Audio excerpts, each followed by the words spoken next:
Right අද බලන්නේ තෙල් කොළ මලවල සම්බෝල විදිහට හදාගන්න. අපිට ඕන කරන බඩු ටික තියෙනවා. බලමු. දෙහි ටිකක්, තක්කාලි, ලුණු, අමුවෙස් ඒ ටික අරගෙන මෙන්න මේ විදිහට මේක හොඳට හොදලා වේලාගෙන කඩා ගන්න. කපන්නේ කඩා ගන්න ඕනේ. ඊට පස්සේ බෝල් එක අල්ලපලා තියෙන මද්ද ගින්නේ. මද්ද ගින්දර ටිකක් දාගෙන මේක ෆ්‍රයි කරගන්න හිමීට. ෆ්‍රයි කරගන්න. ඒ ෆ්‍රයි කරගන්න ගමන් ඊට පස්සේ මේකට තක්කාලි ටික දාගන්න.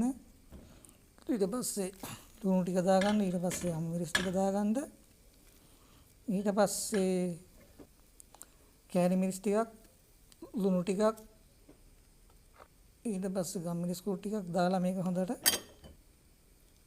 මේවා කරන ගමන් දෙහි ටිකකුත් හොඳට මිරික ගන්න. දෙහි බෑයක්. right. ඊට පස්සේ මේක හොඳට කාරු දාලා රස බලන්න තමයි තියෙන්නේ. ඊට පස්සේ මේක හැම තැනම නෑ. හැමදාම නෑ. මේක ඇඹුල තමයි හදන්නේ මේ විදිහට.